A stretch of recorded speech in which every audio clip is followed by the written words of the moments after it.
ఇక్కడ సభాపతి గారు ఆయన కానీ లేదంటే మన ఉపసభాపతి గారిని ఇప్పటి వరకు ఫ్యూచర్ నాకు తెలియదు సాధ్యం రెస్ట్రైన్ చేయాల్సిన బాధ్యత ఉందనేది యాక్సెప్టబుల్. కానీ ఎప్పుడు అనుచితంగాను అసభ్యంగాను మాట్లాడిన ఈ సభాపతి అయిన తర్వాత వినపడలేదు. రెండో విషయం ఏంటంటే వాళ్ళ జగన్మోహన్ రెడ్డి గారు ఇప్పుడు కాంట్రవర్సీ చేసినా ఆయనకి లాభమే, మొత్తం డైవర్షన్ అయిపోతుంది సబ్జెక్ట్. అందువలన అబ్సల్యూట్లీ మరి ఎందుకని ఆయన ఉద్దేశంతో అన్నారు తెలియదు, కానీ మనం ఇంత ముందు కూడా ఖండించాం. బాలకృష్ణ గారు అలా మాట్లాడి ఉండకుండా ఉండాల్సింది. No second thought in that. ఆయన సైకో అంటాం కానీ ఏదో కానీ ఈయన ఇప్పుడు తిరిగి ఆయన మానసిక స్థితి అంటే ఈయన కూడా ఆయన అన్నారు. అపార్ట్ ఫ్రమ్ దట్ ఒక తాగాని ఒకటి తగిలించారు. ఇప్పుడు నా ఉద్దేశం ఏంటంటే అండి, సభలో చర్చ జరగాల్సింది మొత్తం డైవర్షన్ అయిపోతుంది. వాళ్ళ రైతుల సమస్యలు కానీ మిగతా విషయాలు కానీ రాష్ట్రంలో విద్యార్థులు కానీ ఉపాధి కానీ సబ్జెక్ట్ కాకుండా మొత్తం వాళ్ళ ఇష్యూస్ ఏంటంటే బాలకృష్ణ గారు మాట్లాడినాడు. ఆయన సంగతి బాలకృష్ణ గారు absolute I'm not supporting it అండి. బాలకృష్ణ గారి మన మాటని మేము ఎవరం కూడా సపోర్ట్ చేయడానికి సిద్ధంగా లేము. కానీ అదొక మేజర్ ఇష్యూనండి,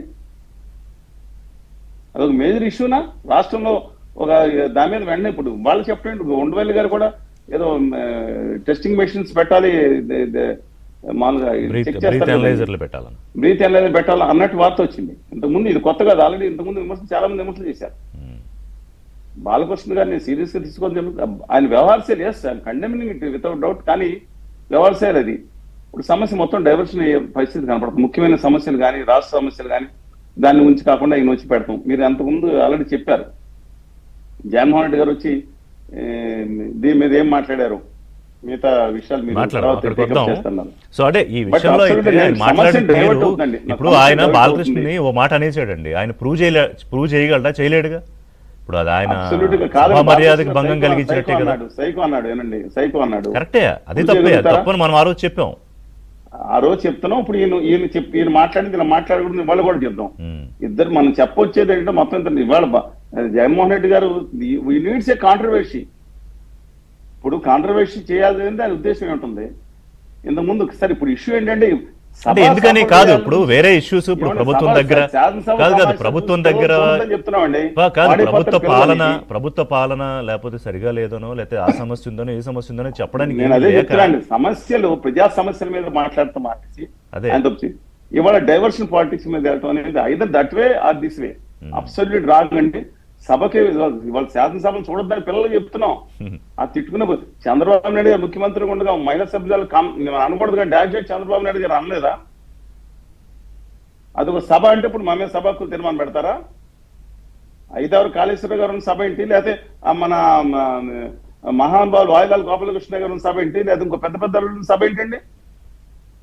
ఇది ఒక మన గౌరవ సభగా కాబట్టి గౌరవించాలి. సభలో విలువలు కాపాడుకుంటున్నారు అక్కడ శాసనసభ్యులు కానీ ఈవెన్ నడిపేవాళ్ళు కానీ. నేను అన్నమాట పార్టీలు కార్చుకుందాం, నేను చెప్తున్నా ప్రజల అభిప్రాయం చెప్తున్నాను. ఖచ్చితంగా ప్రజల అభిప్రాయం అంటే స్వతంత్ర వ్యక్తిత్వం అభిప్రాయం చెప్తున్నాను. ఇష్యూ డైవర్ట్ అయిపోతుంది, ముఖ్య విషయాల మీద కాకుండా వ్యక్తిగత విమర్శలు వ్యక్తిగత విషయాలు జరుగుతున్నాయి. ఇవాళ జగన్మోహన్ రెడ్డి గారు కూడా ఆయనకి చిత్తశుద్ధి ఉంటే ఖచ్చితంగా శాసనసభలో అటెండ్ అవ్వాలి. ఎందుకు అటెండ్ అవ్వట్లేదండి? నేను ఆ విషయం మాట్లాడతాను. ఎందుకని పారిపోతున్నారా? అంటే చంద్రబాబు నాయుడు గారు పారిపోయారంటే మిగతా సభ్యులు మొత్తం సభ్యులందరినీ తీసుకుని పారిపోతున్నారా? అసలు బాయ్కాట్ సభ్యులందరినీ తీసుకుని బాయ్కాట్ చేస్తే ఏంటంటే అంటే ప్రతిపక్ష హోదా మీద మాట్లాడకూడదా?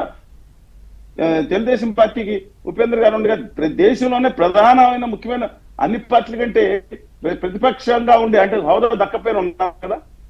ఇవాళ మన సోనియా గాంధీ గారి కానీ రాహుల్ గాంధీ గారి 10 సంవత్సరాలు ప్రతిపక్ష హోదా ఉందా కాంగ్రెస్ పార్టీకి? మహా గొప్ప పార్టీ రానని పారిపోయారా? అడిగారు తెలుగుదేశం పార్టీ కూడా మీకు ఇవ్వలేమమ్మా అని చెప్పారు సోనియా గాంధీ గారికి. కాంగ్రెస్ పార్టీ 10 సంవత్సరాలు 2014 నుంచి ప్రతిపక్ష హోదా 44 సీట్లు 54 సీట్లు మినిమం ఉండాలి. 542కి 50 సీట్లు కానీ ఎంతో మంది ముఖ్యమంత్రులు చూశారు, ఎన్నో అసెంబ్లీలు చూశారు.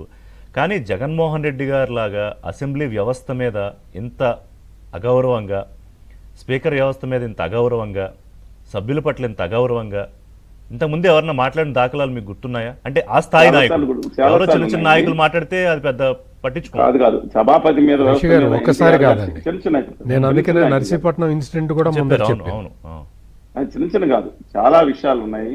కానీ ఇష్యూ ఏంటంటే ఇక్కడ మనం కన్ఫైన్ అవుతున్నాం కాబట్టి మనం పీఎం మోడీ గారు దగ్గర నుంచి వెళ్ళాలొచ్చు. ఇంకోటి చెప్తున్నా అండి, పెద్దల సభలో గలాబా అని ఒక ఈనాడు పత్రికలో మీకు తెలుసు కదా, ఒక హెడ్డింగ్ పెట్టినందుకు సయ్యద్ ముఖర్షీ షా గారు శాసన మండలి స్పీకర్ గా ఉంటే రామోజీరావు గారిని ఎడిటర్ గారిని రమ్మని తమకు బోనేసి దాని మీద పెట్టి ఆయన అరెస్ట్ జైలు పంపిస్తున్నారు ఆయన రాబోయేటప్పటికి.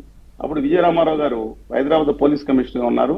సరే మిగతాది ఏదైనా రామారావు గారు ముఖ్యమంత్రిగా ఉన్నారు. శాసన మండలిలో కాంగ్రెస్ పార్టీకి అధికారం ఉంది.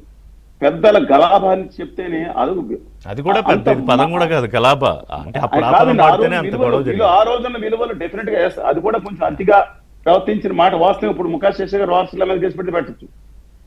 కానీ ఇవాళ కొట్టుకునే పరిస్థితి ఏంటంటే మనం కలబడలేదు ఒకరికొకళ్ళు. అది విలువలు ఉన్న సభ.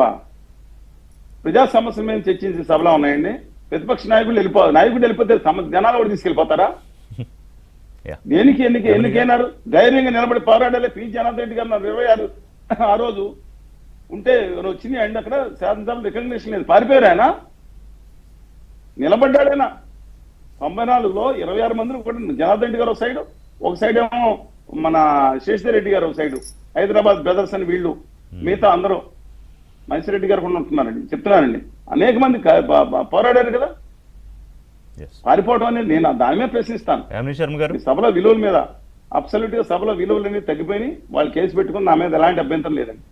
ప్రజా సమస్య మీద ప్రస్తావించడం మానేసి ఆ నాయకుడు ఉన్నప్పుడు బలం ఉన్నప్పుడు ఈ నాయకుడు ముఖ్యమంత్రి పనిచేసిన ఆవిడతో మీలాంటి వాళ్ళన్నా మాట్లాడాలి, మనం చర్చించుకోవాలి. ముఖ్యమంత్రి హోదా చేసిన వాళ్ళని కుటుంబ సభ్యుల్ని మాట్లాడుతూ ఉంటే మేము విమర్శిస్తున్నాం. ఆయన నవ్వకుండా కూర్చుంటారు రోజు. ఇవాళ వారి విమర్శించవచ్చా? హక్కు ఉంటుందా? ఒక ముఖ్యమంత్రి హేళనగా మాట్లాడుతుంటే నవ్వుకుంటారా? అబ్సల్యూట్. నేను దీనికన్నా పెద్ద క్రైమ్ అండి అది. ఆయన లాస్ట్ ప్రెస్ మీట్ లో మీకు గుర్తుంటే బిఫోర్ లాస్ట్ ప్రెస్ మీట్ లోన మా వాళ్ళు ఏమన్నారు, ఊరికే ఆయన వెళ్ళి ఏడ్చాడని కూడా అన్నాడు. దాన్ని కూడా ఆయన చాలా దుర్మార్గం. ఐ థింక్ అవస్థ అని ఆయన ఎవరు దిక్కుమాల సలహాదారు జరిగారో ఇన్స్టెంట్ గా లోపల నుంచి వచ్చిందో ఆపోజిట్ ఇలాంటి పదజాలం వాళ్ళ కుటుంబ సభ్యులు వారి యువతల మీద పైశాచికం అంటారండి, సాడిస్టిక్ అంటారు. ప్రతిపక్ష నాయకుడి మీద కుటుంబం మీద వాడినా సరే ఎవరన్నా సరే. బీజేపీ ఎలా చూస్తుంది? ఎందుకంటే మగవాళ్ళు శాతం కాదండి, మగవాళ్ళు శాతం చెప్పలు బూతులు లేడీస్ పేరు పెట్టి తిట్టుకుంటారంటే నాకు అర్థం కాదు. లేడీస్ పేరు పెట్టి తిట్టుకుంటారండి, సిగ్గులేదు వాళ్ళకి చాలా మందికి. ఎవరండి